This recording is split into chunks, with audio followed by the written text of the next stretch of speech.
Bom dia, galerinha, tudo bem? Espero encontrar tudo bem. Eu tô fazendo essa videoaula para poder relembrar um pouquinho o conteúdo que a gente viu no primeiro bimestre e aproveitar para servir como uma revisão para vocês, ok? Então, eu coloquei aqui um roteirinho de estudo, que é o que precisa constar no portfólio de vocês, né? Então, um direcionamento das atividades. Então, a gente começou o bimestre fazendo uma aproximação ao tema.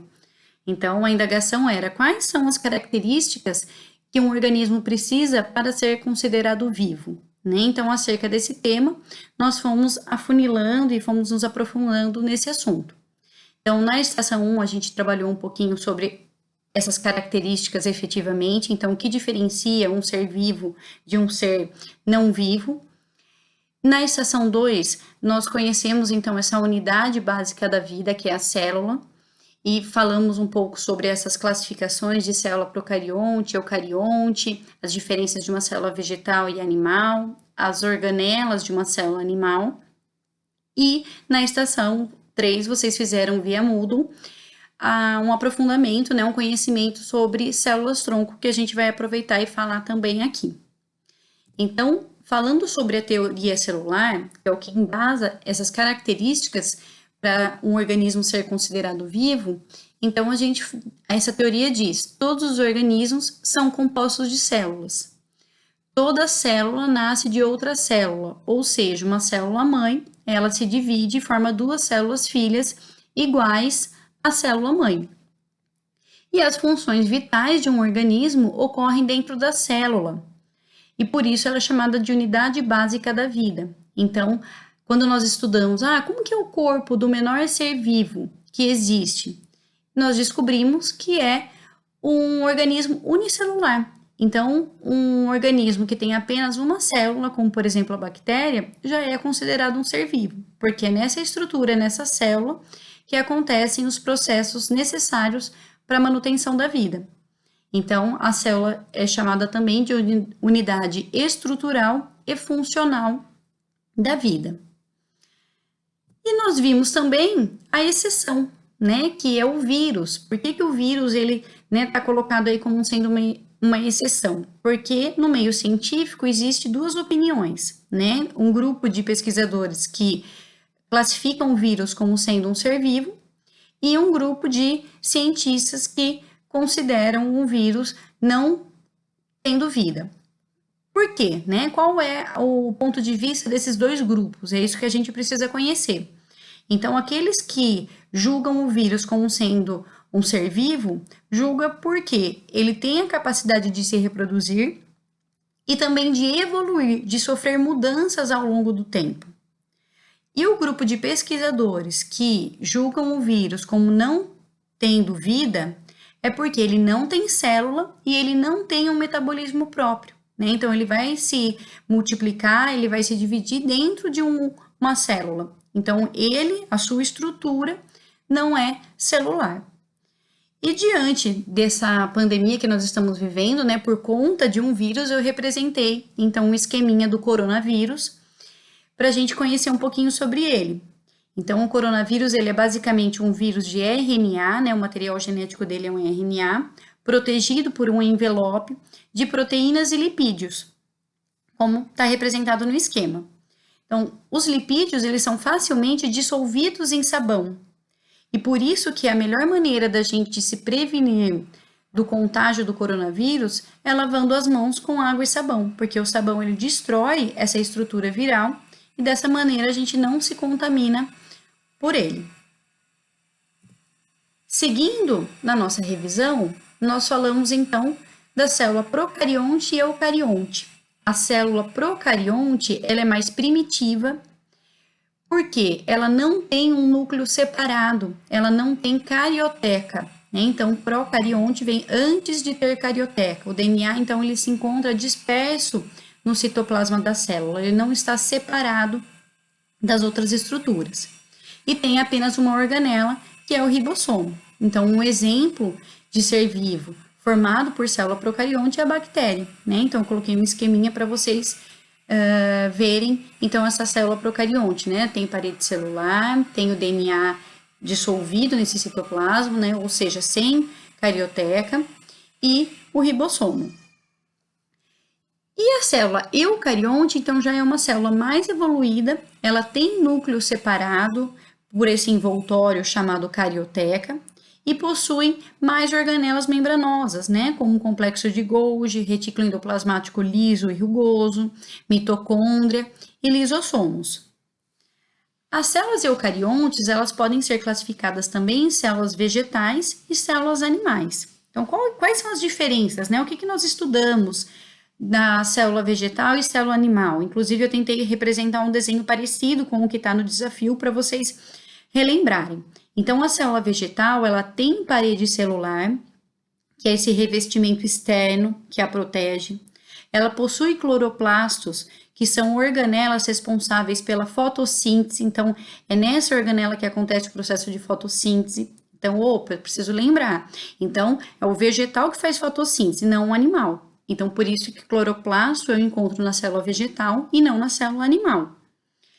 A célula vegetal não tem lisossomos e centríolos e ela é retangular, ela tem um formato retangular.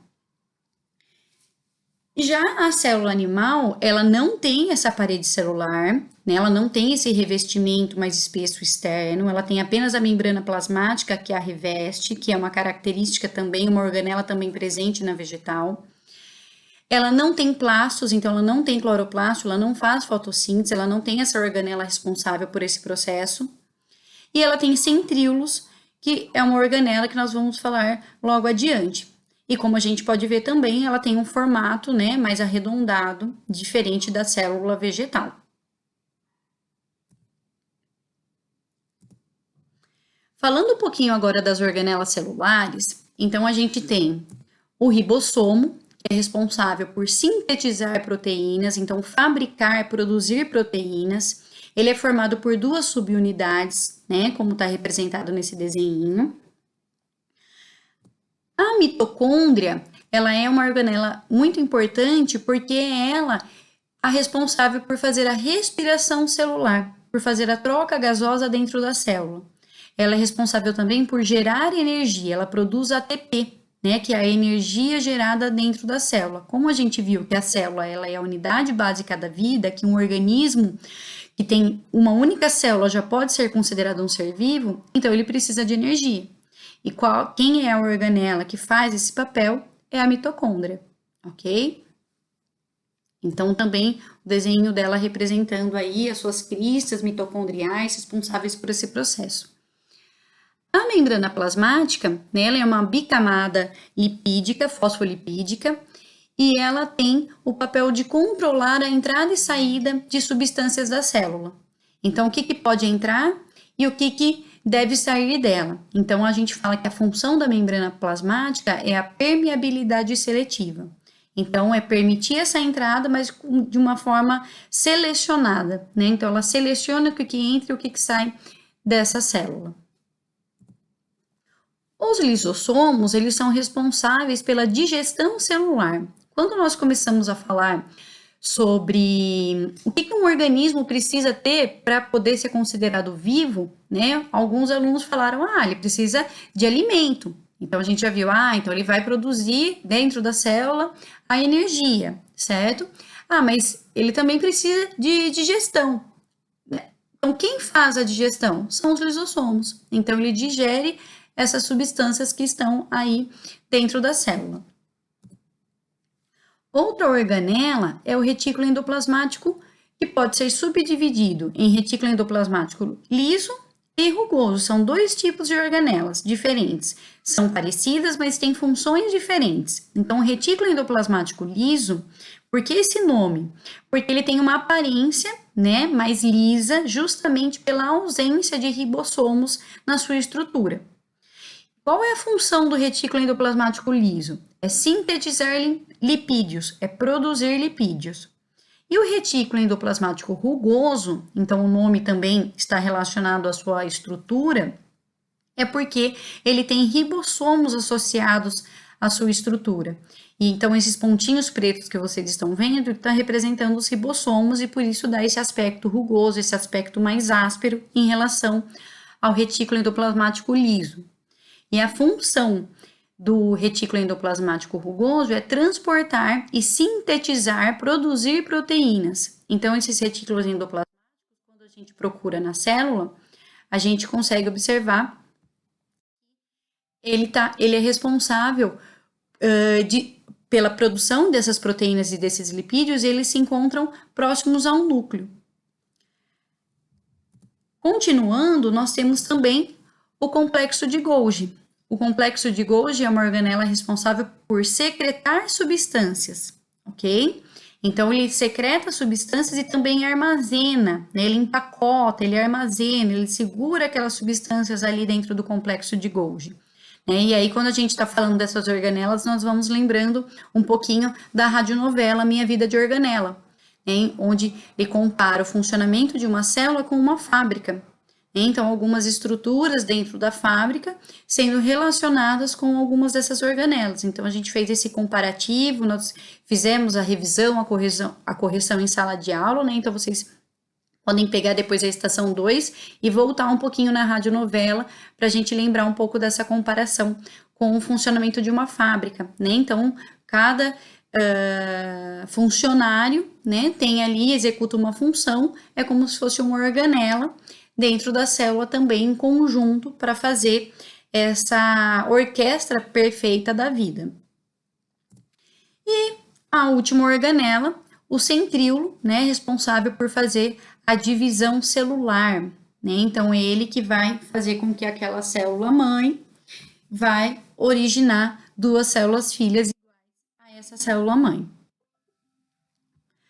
A célula tronco, né, que é um assunto que surgiu durante a pandemia, né, nós já estávamos afastados da sala de aula e conectados aqui via CEAP. Então, essas células tronco, o que eu posso definir? Né? O que pode ser considerado uma célula tronco? É a célula que tem a capacidade de se diferenciar, de continuar se dividindo continuamente, sem interrupção. Então, é uma célula que não está diferenciada ainda. Ela não é uma célula pulmonar, ela não é uma célula do coração, ela não é uma célula do fígado, ela não é uma célula óssea. É uma célula que ainda não se diferenciou. Ela não sabe ainda qual tecido ela vai constituir. Então, quais são os tipos de célula-tronco que existem? Então, nós temos as chamadas células embrionárias e as células adultas. Então, quando nós falamos de células embrionárias, o nome já diz. Então são as células encontradas no embrião, né? Que está se desenvolvendo ainda dentro da barriga da mãe. Então, essas células embrionárias podem ser subdivididas em células totipotentes e células pluripotentes. Células tronco totipotentes são aquelas que têm a capacidade de se transformar em qualquer tipo celular encontrado no corpo. Então, ela consegue originar um organismo por completo. Ela pode se diferenciar em qualquer tipo de célula, diferente de qualquer tecido.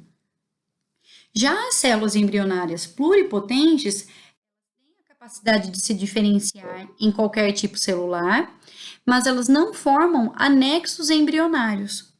Ou seja, ela não vai formar derivados que auxiliam no desenvolvimento do embrião, naquilo que está extra o embrião, como por exemplo a placenta.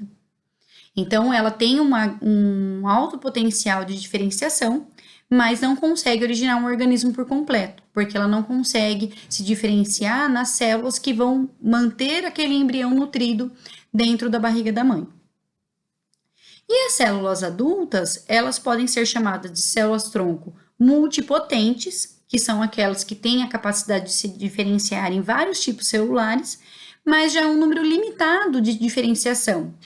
Elas são encontradas na medula óssea vermelha, que está dentro do osso, ou no sangue do cordão umbilical, que muitas vezes acaba sendo congelado depois do nascimento.